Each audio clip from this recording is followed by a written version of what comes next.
పశ్చిమ గోదావరి జిల్లా ఉండి నియోజకవర్గంలో ఉన్నాం. ఇక్కడ చాలా మంది పెద్ద మనుషులు కూర్చున్నారు తెలుసా. అసలు ఏం నడుస్తున్నది, రాష్ట్రంలో ఏం నడుస్తుంది, ఏపీలో ఏం నడుస్తుంది, ఉండి నియోజకవర్గంలో ఏం నడుస్తుంది, ఒకసారి ఈ పెద్ద మనుషులు అందరిని అడిగి తెలుసుకుందాం. అన్న నమస్తే, మంచిగురా. ఏమనుకుంటున్నారు? మేము టీడీపీ అధికారంలోకి వస్తుంది అనుకుంటున్నాం. మండలం పాలకోడేరు మండలం బాగా పిచ్చు అండి, మొత్తం ఉండి నియోజకవర్గం టీడీపీ నెగ్గుతుందని మేము అనుకుంటున్నాం. అన్న ఈడ ఒక్కసారి కూడా వైసీపీ నెగ్గలేదు కదా పశ్చిమ గోదావరి జిల్లా మొత్తంలో, ఎందుకు అనుకుంటున్నారు? చంద్రబాబు నాయుడు చేసి అభివృద్ధి కార్యక్రమాలు అవన్నీ అందరికీ, డ్వాక్రా గ్రూపులు మాకు అన్ని బాగా జరుగుతున్నాయి. అది కానీ ఈడ ఇంకోటి కొత్త పార్టీ కూడా వచ్చింది కదా, జనసేన వచ్చింది కదా, ఇక్కడ అందరూ యంగ్ అందరూ అటే పోతున్నారట. మరి ఓట్ల శాతం ఎట్లా అవుతుంది అంటారు? దానికి కూడా బాగానే ఉంది. దానికి కూడా బాగానే ఉందా? ఎన్ని ఓట్లు చీల్తాయి అనుకుంటున్నారు అటు? ఏది ఎలాగా జనసేనకు ఒక 20% 20% పోతా. అంటే ఏం మంచిగా మస్తు పథకాలు వచ్చినాయి కదా, ఏం మంచిగా అనిపించినాయి మీకు? అలా మొత్తం పథకాలు అన్నీ ఉన్నాయి కదా, డ్వాక్రా గ్రూపులు, ఆడవాళ్ళకి ఇచ్చే మొత్తం ముసలోడికి ఇచ్చే పెన్షన్ 3,000 అంటే మరి రేపు 3,000 చేస్తానంటున్నాడు కదా. 2,000 ఇస్తుడు కదా. ఇప్పుడు ఎన్నికలలో 3,000 చేస్తానన్నాడు చంద్రబాబు నాయుడు. చెప్పిండా? చెప్పాడు 3,000 వస్తే మళ్ళీ 3,000 చేస్తానంటున్నాడు. అందుకు జనం అందరూ అటే మొగ్గు చూపుతున్నారు. అనా ఇప్పుడు ఇది తెలుగుదేశం పార్టీ ఎందుకు వస్తుందంటే, ఇప్పుడు మా ఊళ్ళో 16 చెక్కులు వచ్చినాయి. సీఎం రిలీఫ్ ఫండ్ వీళ్ళు వైద్యం చేయించుకుని బిల్లులు ఇస్తే ఎమ్మెల్యే గారి ఆఫీస్కి మేము పట్టుకెళ్ళి కార్యకర్తలు మేము అక్కడ బిల్లులు చేయిస్తాం. చెక్కులు వచ్చి ఎవరెవరికి ఏమేమైందన్నా ఇట్లా సీఎం రిలీఫ్ ఫండ్ ఆపరేషన్ చేయించుకున్నా, ఏదన్నా హాస్పిటల్లో వైద్యం చేయించుకుంటే వాళ్ళు బిల్లులు తెచ్చి మాకు ఇస్తారు. ఆ బిల్లులు పట్టుకెళ్ళి మేము ఎమ్మెల్యే గారి లెటర్ తీసుకుని అది సీఎం రిలీఫ్ ఫండ్ పంపుతాం అక్కడికి. అమరావతి ఎన్ని నెలలు అయిందన్నా అప్లై చేసి? 3 నెలలు, సరిగ్గా 90 రోజులు అయింది. 90 రోజులకు వచ్చేసి చెక్కులు. ఇట్లా ఎంత మందికి వచ్చినాయి ఈ మధ్య కాలంలోనే? ఇవాళ మామూలుగా ఈ చుట్టుపక్కల కూడా ఎంత మంది? పాలకోడేరు మండలంలో ఇవాళ 62 చెక్కులు వచ్చినాయి. పాలకోడేరు మండలంలో మాకు 12 చెక్కులు వచ్చినాయి. మా ఊరికి 12 చెక్కులు పట్టుకొచ్చాను. ఇంటింటికి పంచి పెట్టాలి. ఈ అమ్మ ఇవి మీకు వచ్చినాయని అభివృద్ధి కార్యక్రమాలు చెప్పి, ఈ అమ్మ మీకు చెక్కు వచ్చింది, మీరు తెలుగుదేశానికి వెయ్యాలి. ఇప్పుడు జనసేన కూడా వచ్చింది కదన్న, ఇప్పుడు జనసేన కొత్తగా వచ్చింది. మరి పవన్ కళ్యాణ్ ఒక పెద్ద స్టార్ వచ్చి పోటీ చేస్తున్నాడు, ఎట్లుండదు అనుకుంటున్నారు? తారక ఓట్లేసి రోజు వెళ్ళిపోయింది. తారక ఓట్లేసి అభివృద్ధి కార్యక్రమం కావాలి. ఆయన తార అవునా ఇంకోటి అవునా, ఒక ఛాన్స్ ఇస్తేనే కదన్నా, ఆయనకు ఛాన్స్ ఇస్తేనే కదా ఆయన అభివృద్ధి చేసిండా లేదా తెలియదు. అలా ఇప్పుడు ఛాన్స్ ఇచ్చే పరిస్థితిలో లేరు జనం. చేరు ఎందుకంటే చంద్రబాబు నాయుడు లేకపోతే ఈ అభివృద్ధి అంతా ఆగిపోద్ది. పోలవరం అవునాయండి, అమరావతి అవునాయండి, రోడ్లు అవునాయండి, ఏమవునా అన్ని ఆగిపోతాయి. ఏముండవు. మళ్ళీ ఇంకో ప్రభుత్వం వచ్చేటప్పటికి ఆయనకు 1 సంవత్సరం ఎంతో పడుద్ది ఈ అన్ని సెట్ అయ్యేటప్పటికి. ఈ లోపల ప్రజలకు ఇబ్బంది, డబ్బులు వేయి, అది డబ్బులు లేని పరిస్థితుల్లో ఆ నరేంద్ర మోడీ మొత్తం మనం ముంచేసాడు. మొత్తం పూర్తిగా ముంచేస్తాడు, మళ్ళీ వస్తాడు. ఇప్పుడు మీరు పీఎం ప్రధాని ఎవరు కావాలనుకుంటున్నారు? మరి ప్రధాని మనకు మంచోడు కావాలి, నరేంద్ర మోడీ తప్ప ఎవడైనా పర్లేదు, ఉపయోగపడాలి. అంటే ఉపయోగపడాలంటే మీకు ప్రత్యేక హోదా మెయిన్ డిమాండ్ అన్న. ప్రత్యేక హోదా కావాలి. పార్లమెంట్ సాక్షిగా ఏమైతే హామీలు ఇచ్చారో, పార్లమెంట్ సాక్షిగా హామీలు ఇచ్చారు కదా, దానికి ఒక విలువ ఉండాలి కదా. పార్లమెంట్ లో చేసిన చట్టానికి ఒక విలువ ఉండాలి కదా. అవి ఏవీ నెరవేర్చలేదు కదా. ఒక పోలవరం కానివ్వండి, అమరావతి కొంచెం ఫండ్స్ కానివ్వండి, ఏదైనా గానీ పోలవరానికి జాతీయ హోదా ఇచ్చిండు కదా, ఇచ్చారు కానీ ఫండ్స్ ఇవ్వట్లేదు కదమ్మా. ఈ రాష్ట్రంలో ఆర్థిక పరిస్థితి బాగలేదు కదా. బీజేపీ అయితే మేము ఇస్తున్నామని చెప్తుంది. ఏం ఇచ్చారు? ఎక్కడ ఇచ్చారమ్మా? 4,500 కోట్లు ఇప్పుడు ఇవ్వాలి. ఇంకానే చేసిన వర్క్ 4,500 కోట్లు ఇవ్వాలి. ఈ రాష్ట్రంలో ఆర్థిక పరిస్థితి బాగలేదు కదమ్మా. ఈ రాష్ట్రంలో ఆర్థిక పరిస్థితి బాగుందా? బాగలేదు కదా. ఎంతో కొంత చేసిన సాయం అంటూ ఉండాలి కదా. అలాగే రాజధాని కోసం కొంత ఫండ్స్ ఇవ్వాలి కదా. అవి ఇచ్చారా? అంటే ఇచ్చినాము, మరి చంద్రబాబు ఏం చేసిందో మాకు తెలియదు అని బీజేపీ అంటుంది. ఏమ్మా, అన్ని అబద్దాలు. వాళ్ళ చెప్పేది ఒకటి, చేసేది ఒకటి. ఈవేళ జగన్మోహన్ రెడ్డి, కేసీఆర్, మోదీ ఒకటయ్యి ఈ రాష్ట్రాన్ని సాధించాలని చూస్తున్నారు. రాష్ట్రాన్ని ఎవరు సాధిస్తారో? చంద్రబాబు సాధిస్తారా, ప్రజలు సాధిస్తారా? వాళ్ళు ఇట్లా చాలా మంది మేము కనుక్కుంటూ సార్ మేము వెళ్ళినప్పుడు వాళ్ళు ఏమంటున్నారంటే, ఇప్పుడు చంద్రబాబుని ఒకవేళ గెలిపించినా కూడా నెక్స్ట్ జనరేషన్ కూడా రావాలి కదా. సో పవన్ ఇంకా జగన్ కనిపిస్తున్నారు. ఆ నెక్స్ట్ జనరేషన్ వాళ్ళని నిలబెట్టుకోవాలి అని అంటే కొంత ప్రతిపక్షం కూడా ఉండాలి అనేది కూడా మేము అంటే తిరిగినప్పుడు. ఇప్పుడు ప్రతిపక్షం ఎలా ఉంటుందో కానీ ఇప్పుడు తెలుగుదేశం వాళ్ళు చేసిన పనులు యాక్చువల్ గా కనిపిస్తున్నాయండి. అన్ని మనకి సంక్షేమ పథకాలన్నీ ఉన్నాయి, ఎదురుకుండా కనిపిస్తున్నాయి. ఈ పథకాలన్నీ కంటిన్యూ అవ్వాలంటే ఆయన రావాలని అందరు కోరికేనండి.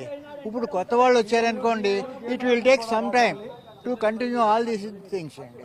అందుచేత వాళ్ళు కంటిన్యూ చేయాలని మా ప్రజలు అందరూ అనుకుంటున్నారు. కొత్త వాళ్ళకి ఇస్తే ఏమో చేస్తాడో చేయడో, ఎంత టైం పడుతుందో తెలియదు. అదే అండి. ఇప్పుడు మరి ప్రత్యేక హోదా గురించి స్టాండ్ మార్చాడు, ఒకసారేమో హోదా అన్నాడు, ఆ తర్వాత ప్యాకేజ్ అన్నారు. ఎందుకు అట్లా చేసిండ్రు అనుకుంటున్నారు? అదేమైనా మైనస్ అవ్వలేదా? మైనస్ అవుతుంది, డెఫినెట్ గా అవుతుంది. ఎంచేదంటే మొట్టమొదట పార్లమెంట్ సాక్షిగా వాడు మనకి మోదీ గారు ఇచ్చి హామీ ఇచ్చాడు. దాని తర్వాత వెనక్కి వెళ్ళిపోయి హోదాకి సంబంధించిన అంతవరకు డబ్బు ఇస్తాన్నాడు. ఓ పక్కన రైల్వే జోన్ అన్నారు. ఇవన్నీ ఎగ్గొట్టేశారండి. మనకి క్లియర్గా కనిపిస్తున్నాయి కదండి అవి. అందుచేత వాళ్ళని సపోర్ట్ చేయడానికి ప్రజలు ఎక్కువ ఇష్టపడలేదండి. ఇప్పుడు జనసేన కూడా చాలా వాయిస్ వినిపిస్తుంది కదా సార్. ఇప్పుడు యంగ్ అందరూ కూడా ఇప్పుడు ఫస్ట్ టైం ఓటర్స్ వాళ్ళందరూ కూడా జనసేన వైపు మొగ్గు చూపుతారు అని అంటున్నారు. మీ వ్యూలో ఏంటి? నిజమైన కొంతమంది మొగ్గు చూపుతారండి. అంటే వెరీ ఫ్యూ ఉంటారంటే కొంత పర్సంటేజ్ తక్కువగా ఉంటుంది. ప్రతి వాడు నిలబడ్డాడంటే ఎంతో కొంత వాళ్ళకి ఓట్స్ పోలింగ్ అవుతాయి. Either it is 10% or 20% or 30%. అది ఏ పార్టీకి మైనస్ అవుతుంది? అది ఓట్ చీలిపోయినప్పుడు డెఫినెట్లీ మెజారిటీ తగ్గుతుంది కదా. ఏ పార్టీకి? రెండు పార్టీలకి చీలుతాయండి. రెండు పార్టీలకి, ఇటు తెలుగుదేశానికి అటు వైఎస్ఆర్ కాంగ్రెస్ కూడా చీలుతాయి. ఎవరు గెయిన్ అవుతారు అనుకుంటున్నారు? అది చెప్పలేమండి. ఇది ఈ పల్స్ ఎలా ఉంటుందంటే ఓటు మరి ఎలక్షన్ దగ్గరికి వచ్చేకెళ్తే ఇవాళ ఉన్న పొజిషన్ రేపు ఉండదండి. ఆయన చెప్పినట్టు నిన్నటి దాకా 10% మాదే అంటున్నారు ఒక వ్యక్తి, ఒక party. Now it is coming to 70%. So ఇది స్టేబుల్ కాదండి. ఇది మారచ్చు, ఎక్కువ అవచ్చు తక్కువ అవ్వచ్చు. మీరేమంటారు? ఇప్పుడు ఉన్నటువంటి పరిస్థితుల్లో చంద్రబాబు ఉంటేనే ఎంతో మంచిది అన్నది. ఎందుకట్లా? ఏం లేదు, రైతులకు కానీ, ఒక డ్వాక్రా మహిళలకు కానీ, ఒక వైద్యరీత్యా కానీ అన్ని రకాలుగా ఆయన ప్రభుత్వమే బాగుంది.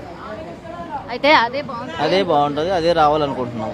మరి ఇంకో కొత్త పార్టీ కూడా వచ్చింది కదా. కొత్త పార్టీ వచ్చినా కొత్తది కొత్తే, పాతది పాతే. కొత్తది ఉందని ఎందుకు నమ్మట్లేదు? ఎందుకు నమ్ముతలేరు? ఇప్పుడు పాతది మంచిది అయినప్పుడు కొత్తదాన్ని ఎందుకు నమ్ముతాం? పాతది చెడ్డది అయితే కొత్తదాన్ని నమ్మాలి.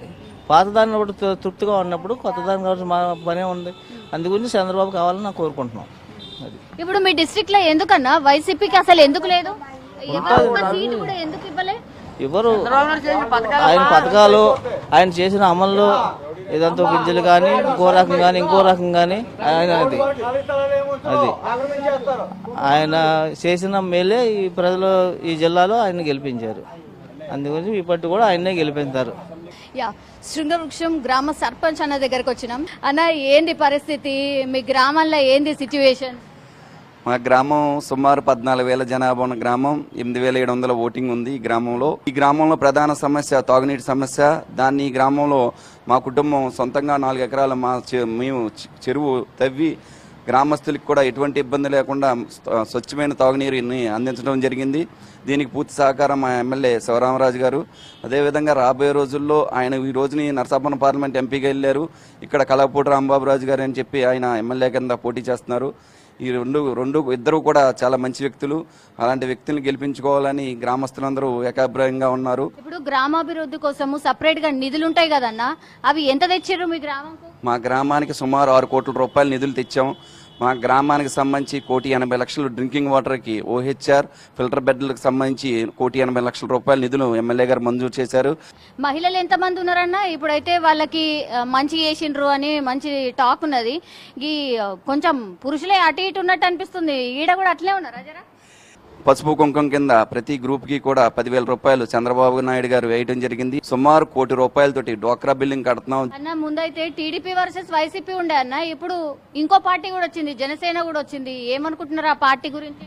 జనసేన కూడా కొంతమంది వ్యక్తులు ఉన్నారు, అయినా పెద్దగా ప్రభావం చూపకపోవచ్చు అనుకుంటున్నాం మా ఉద్దేశం. అయితే పశ్చిమ గోదావరి జిల్లాలో మళ్ళీ 15కు 15 మీరే గెలుస్తారా అన్న? వేరే ఛాన్స్ ఇయ్యరా? ఇక మేము మినిమం 10 సీట్లైనా సరే తెలుగుదేశాన్ని ఇక్కడి నుంచి సాధించి పెడతామని మాకు పూర్తి భరోసాగా ఉంది. ఇప్పుడు బీజేపీ కూడా ఉండే కదన్న మీతో పాటు, మరి బీజేపీకి సంబంధించిన కార్యకర్తల ఓట్లు కూడా మీకే పడ్డాయి కదా లాస్ట్ టైం. మరి ఆ బీజేపీ వాళ్ళు ఇప్పుడు వాళ్ళకి సీట్ ఇస్తలేరు, మీ ఫ్రెండ్షిప్ పోయింది. ఇప్పుడు వాళ్ళ ఓట్లు ఎటు పోతాయి అనుకుంటున్నారు? బీజేపీ అనేది ఆంధ్ర రాష్ట్రంలో అంత ప్రభావం చూపదు. ఇప్పుడు ప్రధాని మోడీ కూడా ఈడ సభలు పెడుతున్నాడు, ప్రత్యేక హోదా ఇస్తా అన్నారు, ఇయ్యలే. అయినా ఇక్కడ సభలు పెడుతున్నారు, మస్తు మంది వేస్తున్నారు కదన్న ఆయన సభలకు కూడా. అట్లా ఎట్లా వస్తున్నారు అంటావు? మరి బీజేపీ అసలు ప్రభావమే చూపుతలేదు అంటున్నారు. కానీ జన సమీకరణ అనేది ఎనీ పార్టీ చేసుకుంటుంది. ఆ జన సమీకరణ అనేది ఎవరికైనా ఏ పార్టీ పెట్టుకున్నా అన్ని పార్టీలు కూడా ప్రజలు ఎప్పుడు కూడా వస్తారు. మీటింగులు వచ్చినంత మాత్రాన ఓట్లు వేస్తారనే పరిస్థితి ఎక్కడా లేదు. పశ్చిమ గోదావరి జిల్లా భీమవరంకి వచ్చేసినాము. ఏపీలో సర్కార్ మంచిగుందా? నీకు ఎట్లా అనిపించింది? నరేంద్ర మోదీ బాగా చేశారు. ప్రధాని ఓకే. నాకైనా మరి ఈడ సీఎం సీఎం అంటే చంద్రబాబు నాయుడు వస్తారు అనుకున్నాం. ఆయన వస్తే కొన్ని పనులు ఉన్నాయి కాబట్టి మనకి రాజధాని అది చేయాలని కోరుకున్నాం. అది ఏమనుకుంటామండి, ఎవరు వచ్చినా ప్రజలకి లేబర్కి మంచి చేస్తే చాలండి. అదే ఎవరు మంచి చేస్తారు అనుకుంటున్నావు? ఇప్పుడు వరకు కొన్ని మంచిగానే చేసుకొచ్చారు కదండి చంద్రబాబు నాయుడు గారు. ఇప్పుడు కూడా ఆయన వస్తే మంచిదని అనుకుంటున్నాం. ఇప్పుడు కొత్త పార్టీ ఇంకోటి జనసేన వచ్చింది కదన్న, దాని గురించి ఏమనుకుంటున్నాను? ఇవి కొత్త పార్టీ మొన్ననే వచ్చింది కదమ్మా, వాళ్ళకి అనుభవం తక్కువ కదా. పశ్చిమ గోదావరి జిల్లా పాలకొల్లు నియోజకవర్గంలో ఉన్నాం. చూసిండ్రా, రైతులు ఇప్పుడే వరి కోసిన తర్వాత వాళ్ళు ఆరబెట్టుకుంటున్నారు. వాళ్ళ పరిస్థితి ఏంది? రైతు కాబట్టి అసలు సర్కార్ ఏమైనా వేసిందా లేదా ఏంది వాళ్ళని అడిగి తెలుసుకుందాం. తాత నమస్తే. నమస్తే అండి. మంచిగున్నారా? మంచిగున్నామండి. ఇప్పుడు రైతుకి సర్కార్ ఏమైనా వేసిందా? మీకేమైనా వేసిందా? రేట్ అండి మీకు ఏమైనా చేసిందా? ఏమైనా పథకాలు మేలేమన్నా చేసిందా? మేలేం వేసిందండి. 1,50,000 ఇస్తానన్నారండి, మాకు ఇచ్చింది 25,000 ఇచ్చారు. ఇప్పటికి మళ్ళీ ఇస్తామంటారా? మొన్న వేసారు ఒక ఇదండి. నాకు 80,000 అప్పు ఉందండి, 1,50,000 నాకు రావాలి. 80,000 అప్పు కూడా ఇవ్వలేదండి ఇప్పటికి. మరి సర్కార్ అయితే మేము ఇచ్చినామని చెప్తుంది కదా. ఏం అలా చెప్తారండి, మాకు ఇచ్చింది అదండి. అమ్మా మరి రుణమాఫీ అవి చేస్తామంటున్నారు కదా, చేశారండి. 6,000 ట్రిప్ కి 6,000 ఎక్కడ అంతేదండి. ఇప్పుడు అన్నదాత సుఖీభవ అని ఎకరానికి ఇంత ఇస్తామని అన్నారు కదా. అనలేదండి, ఏమి ఇవ్వలేదండి. తెలీదా? మాకు అసలు ఏమి ఇవ్వలేదండి. ఇవ్వలేదు. మరి ఇప్పుడు మళ్ళా ఎన్నికలు వచ్చినాయి కదా, ఏమనుకుంటున్నారు మరి మీ ఊర్లో? ఏంటండి దేనికి వేద్దామనండి, మాకు డబ్బులు ఉందానికి ఇంకేమన్నా ఇంకో పార్టీ ఏదైనా ఉంటే దానికి వేసుకుంటాం. ఏ పార్టీ ఉంది మరి? 5 పార్టీలు ఉన్నాయండి. ఏదేది? కాంగ్రెస్ అండి, గ్లాస్ అండి, ఈయనేమో జనతాదళ్, ఇటు బీజేపీ ఉందండి. మరి ఇవన్నీ ఉన్నాయి, ఏది నచ్చితే అప్పుడు. వైసీపీ లేదా? వైసీపీ ఉందండి. మరి దేనికి అనుకుంటున్నారు? మీ ఊర్లో ఏమనుకుంటున్నారు? వాళ్ళ దగ్గరికి మేము వెళ్ళమండి, ఎవరి ఇష్టం వాళ్ళది కదండి. మేము అడిగితే సరిపోమండి. మా ఇష్టం వాళ్ళ ఇష్టం వాళ్ళ ఇష్టం. అంతేనా? మరి ఎవరు సీఎం ఎవరైతారు అనుకుంటున్నారు? ఏమండి మరి సీఎం ఎవరవుతారంటే మాకేం తెలుస్తుందమ్మా. మీరు ఓటేస్తేనే కదా తాత గెలిచేది. మేము అదండి ఇప్పుడు ఈయనకి వేయమండి, ఉన్నమాట చెప్పేస్తున్నాం. మేము వేయమండి, మాకేమి తీర్చలేదంటే మేము ఎందుకు వేస్తామండి. వేయమండి, ఇంకో దానికి వేసుకుంటాం. దేనికో. మరి జాతీయ రాజకీయాల్లో ప్రధాని ఎవరు? ఏం జరుగుతుంది మాకేం తెలుస్తుందండి, ఆయన మాకు తెలియదు కదమ్మా. ఇప్పుడు 2 ఓట్లు వేయాలి కదా తాత. వేయాలండి. మరి అదెవరికి వేస్తారు, ఇదెవరికి వేస్తారు? ఏసీ రోజుని చెప్పండి, ఈవేళ దీనికి వేస్తామని మేము చెప్పలేమమ్మా. ఏసీ రోజుని ఎటు చేసేటట్టు అయితే అటు 2 ఒకదానికి వేసేస్తాం. ప్రస్తుతం మనం రాజోల్ నియోజకవర్గం వచ్చాం. ఇక్కడ చూడొచ్చు కొంతమంది ఉన్నారు, వాళ్ళతో మాట్లాడదాం. ఎలక్షన్ లో ఏమనుకుంటున్నారు, ఏంది, ఎవరికి ఓటేస్తారు, వాళ్ళని మాటల్లోనే అడిగి తెలుసుకుందాం. తాత నమస్తే. నమస్తే. మంచిగున్నామమ్మా. ఇప్పుడు ఎలక్షన్లు వచ్చినాయి కదా, ఏమనుకుంటున్నారు రాజోల్ నియోజకవర్గంలో? రాజోల్ నియోజకవర్గంలో ఎలక్షన్లు అంటే ఎవరి అభిప్రాయం ఆడదండి. మరి ఇక్కడ 3 కూడా దెబ్బగా ఉన్నాయండి. మరి ఏది వస్తుందో కూడా చెప్పలేమండి. అది అలా ఉందండి మరి ప్రదేశం. అంటే ఎక్కువ తక్కువ ఇట్లుంటది కదా. ఎక్కువ తక్కువ అంటే 3 దెబ్బగా ఉన్నాయండి. 3 కూడా ఏమి తీసిపోయినట్టు ఏమి లేవండి. మరి జనసేన కూడా ఉందా? జనసేన కూడా ఉందండి. ఇక్కడ జనసేన అనేసరికి కుర్రోళ్ళు ఎక్కువ ఉంటారండి. ఉన్న 2 పార్టీలకి మామూలుగా వేస్తారండి. మరి ఉన్న వాళ్ళు అందరికి మంచిగురా? ఏ ఊరిది? బాడవని మాది. బాడ మాది. ఏ నియోజకవర్గం ఇది? పాలకొల్లు నియోజకవర్గం. పాలకొల్లు. ఇప్పుడు ఎలక్షన్లు వచ్చినాయి కదా, ఏమనుకుంటున్నారు మీ ఊర్లో? మాది జనసేన అండి. జనసేన. ఎందుకు, ఏం చేస్తాడు అనుకుంటున్నావు? పక్కాగా చేస్తాడు జనసేన. పవన్ కళ్యాణ్ పక్కాగా చేస్తాడు. ఏమేమి ఇచ్చిండు ఇట్లా మేనిఫెస్టో నేను అది చేస్తా ఇది చేస్తా అని చెప్పిండు కదా, ఏం చేస్తాడు అనుకుంటున్నావు? ఇంకా అవ్వలేదు కానీ ఎలక్షన్ అయ్యాక చేసి పెడతాడు. ఇప్పుడు ఏం చేసి పెడతాడు, ఇప్పుడు ఏం చేసి పెడతాడు. అదండి ఎలక్షన్ అయ్యాక పక్కగా సీఎం అవుతాడు కదా, చేసి పెడతాడు. మాకు సీఎం అవుతాడు అనుకుంటున్నావా జనసేన? అవుతాడు. ఏ కాదు 10 సీట్లు 15 సీట్లే వస్తాయి అనుకుంటున్నారు. పక్కాగా 50 సీట్లు వస్తాయండి. మరి వాళ్ళ అన్న నర్సాపూర్ ఎంపీ అవుతాడు అనుకుంటున్నావా? అవుతాడండి. అవుతాడా? మరి ఓటర్లు అందరూ ఇప్పుడు 3 పార్టీలు దెబ్బగా ఉన్నాయి, మస్తు కాంపిటీషన్ ఉంది అంటున్నారు, నువ్వేమంటావు? మాది ఇటు ఉన్నా సార్ జనసేన పక్కగా నెక్కుతుందండి, అది గ్యారంటీ పెడతాం. ఇప్పుడు మరి గవర్నమెంట్ ఏం చేయలేదా ఇప్పటి వరకు? గవర్నమెంట్ ఏమైనా చేసిందా లేదా? ఈయన నిమ్మల రామారావు చేసి పెట్టారు, పనులను చేశారు, బాగా చేశారు. ఆయన కూడా కష్టపడ్డాడు, చేశారు. ఆయన కూడా చెప్పలేమండి. ఇప్పుడు ఏంటంటే జనసేన మీద ఉన్నారు మొత్తం బ్యాచ్ అంతా, పెద్దలు కూడా మారారండి, జనసేన అంటున్నారు. నువ్వేమనుకుంటున్నావన్నా? విజయనగరం జిల్లా అండి. మరి ఏమనుకుంటున్నారు విజయనగరం? విజయనగరం బొత్స సత్యనారాయణ వైఎస్ఆర్ పార్టీ మాది. అక్కడ దెబ్బ మరి ఈయనున్నాడు కదా అశోక్ గజపతి రాజు, ఏం లేదా? లేదు అక్కడ లేదండి. లేదా? లేదు. గెలవాడా? లేదండి. అవునా? అవును. ఇప్పుడు విజయనగరం జిల్లాలో గన్ని నియోజకవర్గాలు ఉన్నాయి కదా, అన్నిట్లో ఎవరు ఎక్కువ సీట్లు కొడతారు అనుకుంటున్నావు? ఎవరు ఎక్కువ సీట్లు బొత్స సత్యనారాయణ కొడతాడండి. అవునా? ఎందుకు, ఏం చేస్తారు అనుకుంటున్నావు వైఎస్ఆర్సీపీ? మాకు మంచి పని చేసి పెట్టాడండి. ఏం చేసారు? మాకు అన్నిటికీ ఏదైనా పిల్లల స్కూల్ సీట్లు కానీ, లేకపోతే ఒక హాస్పిటల్కి పేదలు వెళ్ళా, లేకపోతే ఫోన్ కాల్ కొట్టినా ఏది కొట్టినా ఆయన మాకు మంచి పని చేస్తారు. అట్లనా? ఆదుకున్నారా? మరి అప్పుడు కాంగ్రెస్ లో ఉండే కదా, అప్పుడు మంచిగానే ఉన్నాడా? అప్పుడు మంచిగా ఉన్నాడండి. ఆ రోజు ఈ రోజు ఒకరోజే మంచి పని చేసేయండి. ఇప్పుడైనా పార్టీ లేకపోయినా పార్టీ ఉన్నే మనం వెళ్తే ఆదరిస్తారండి ఆయన ఆఫీస్లో. మీరు ఏడన్నా? మేము జగన్. డాడీ మంచి పని చేశాడు, ఆరుశ్రీ కార్డు ఇచ్చాడు, అది ఇచ్చాడు, మాకు మంచి పని చేశాడు. వైఎస్ కాలనీ ఇచ్చాడు, మా కొండడాకి ఇల్లు తలాలు ఇచ్చాడు, అన్ని ఇచ్చాడు. మాకు అతనే ఇష్టం. ఎలక్షన్లు వచ్చినాయి కదా, ఏమనుకుంటున్నారు? మాకు తెలుగుదేశం ఉంటేనే ఒక 5 సంవత్సరాల్లో రాజధాని ఒక అభివృద్ధి అవ్వాలంటే మా చంద్రబాబు నాయుడు గారే ఉండాలని మేము అనుకుంటున్నాము. ఇప్పుడు టఫ్ పోటీ ఉందంటున్నారన్న, మరి టఫ్ పోటీ ఎట్లా ఇస్తున్నాడు వైఎస్ఆర్సీపీ? పోటీ ఇస్తారండి మరి, అంటే రాజశేఖర రెడ్డి గారి ప్రభావం ఉంటది కదా, ఆయన చేశారు కాంగ్రెస్ లో, ఉంటదండి సహజం. ఓకే, ఇప్పుడు సీఎం అయితే ఎవరు కావాలన్నా చెప్పేసారు, మరి పిఎం ఎవరు కావాలా? పిఎం ఇంకా మోడీ అయితే మనకి కుదరదండి. ఇంకా రాహుల్ గాంధీ గారు ఒకటి అంటున్నారు, ఆయన ఏదో 72,000 మొత్తం సామాన్యుడికి అన్నారు. చూద్దాం మరి ఏం చేస్తాయి ప్రజలు. ఇక్కడ ఇటుక బట్టీల బిజినెస్ కూడా మస్తు నడుస్తుందట. యోగి అన్నున్నాడు, ఈయనతో మాట్లాడదాము. ఇది ఇటుక బట్టీల బిజినెస్ ఎప్పటి నుంచి పెట్టినావు? 20 సంవత్సరాల నుంచి. 20 సంవత్సరాల నుంచి ఇదే ఎట్లా మంచిగుందా అన్న? ఇది మంచిగుందమ్మా. ఇప్పుడు మీ నియోజకవర్గంలో ఏం నడుస్తున్నది పాలిటిక్స్, ఏమనుకుంటున్నారు రాజకీయం గురించి? రాజకీయం అంటే 3 పార్టీలు ఉన్నాయి. ఆ 3 పార్టీలకి మరి ఏంటన్నది మనకు తెలియదు కదా. మరి మెజార్టీ అంటే కొంత పవన్ కళ్యాణ్ అంటున్నారు, వైఎస్ఆర్ రాజశేఖర రెడ్డి అంటున్నారు. మరి 2 కొంత పులిగా ఉన్నాయి. అయ్యో, ఈ అన్న చూడు ఎంత మంచిగా కూర్చున్నాడు. అయ్యో, కుర్చీ భలే ఉన్నది కదా. ఈ అన్నతో మాట్లాడదాం. అన్న నమస్తేనే. నమస్తే. మంచిగుర్రా? మంచిగున్నాను. అయితే వ్యవసాయం మంచిగుందట అన్న, ఎట్లుంది వ్యవసాయం? వ్యవసాయం రైతులకి ఏముందండి, పెద్ద గిట్టుబడి ఏముందండి, కిడతలేదండి. ఏం లేదా? లేదండి. నీకు భూమి ఉన్నదా? భూములు కౌలు ఉడతావు. మరి ఎట్లుంది రైతులు బాగుందండి. ఇప్పుడు పైసలు వస్తున్నాయని అన్నారు కదా, అవి వస్తున్నాయా అన్న? రావట్లేదండి. రావట్లేదా? మరి అందరికి ఇస్తున్నట్ట కదా? ఇస్తున్నా బ్యాంకులో వేస్తున్నాడు కానీ అవ్వలేదండి, ఇప్పుడు కావాలేదండి. మీకు కాలే ఇంకా? రాలేదండి. మరి ఇప్పుడు ఎన్నికలు వచ్చినాయి కదా, ఏమనుకుంటున్నారు మీ ఊర్లో? ఏంటండి ఎన్నికలండి? దేనికి వేద్దామనండి? ఆ 3 సమానంగా ఉన్నాయండి, దేనికి వేద్దామనేది ఏముందండి, పోటాపోటీ ఉన్నాయండి. అట్లా కాదన్నా, అరే 3 సమానం అంటే నువ్వు ఎట్లా, నువ్వు ఎవరికి వేస్తావో చెప్పాలి కదా. పవన్ కళ్యాణ్ వేస్తామండి.